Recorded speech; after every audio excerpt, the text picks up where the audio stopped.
Asking for a friend here. Do you get confused about when you are expected to give a tip? If so, you're not alone. We're in the trust tree here. There's a new survey by Bankrated found that many Americans are confused by tipping. Almost 2 in 3 Americans hold a negative view towards tipping, which is up 59% from last year. Wow. Research also found the likelihood of tipping increases with age. Gen Zers, millennials stand out as the least frequent tippers, while Gen Z, as I should say, Gen Xers and Boomers are most likely to be a little more gratuitous. Yes. I mean, that makes sense. They probably have more money, too. Yeah. You see, well, of course. Well, of course.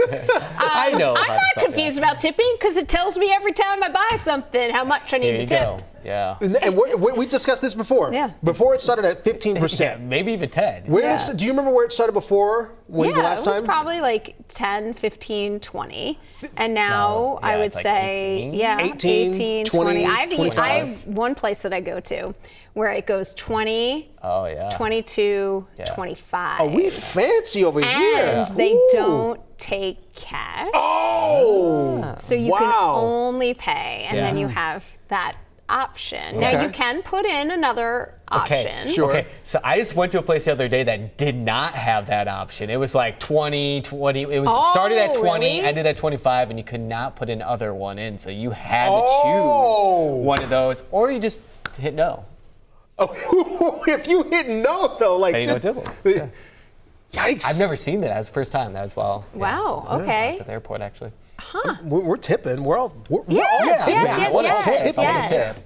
It's just, it seems to have changed. But I think the business model of a lot of these companies have changed too. I mean, that's how they're, a lot of ways, that's how they're paying a lot of their workers. Yeah, it's through tips for sure. Yeah. You know, you think how things have changed too. You remember before when you had, like when you were waiting tables, whatever, the waiter had to go to the machine and actually do it. Now they have the little thing right there. Oh, that's right. They do it right there, put the tip right there. Yeah. I was a server for a short period of time. So if you worked in that business, you're like, you understand. How about you? How do you feel about tipping these days? Has it gotten a little bit out of control? Let us know.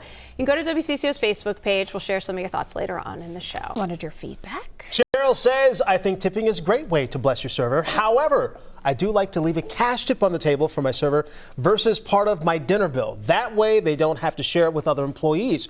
Credit card tips get divided up. And says, of course, it's out of control. There are tip jars everywhere. Now you're expected to tip people for just doing their job. I don't think I need to tip someone who was ringing up my purchase that I picked out and brought to them. Lynn says, I tend to pay with a card and tip with cash. That way they get their they get their tips real time. Same when I order out for delivery. Thanks, everybody, for your feedback.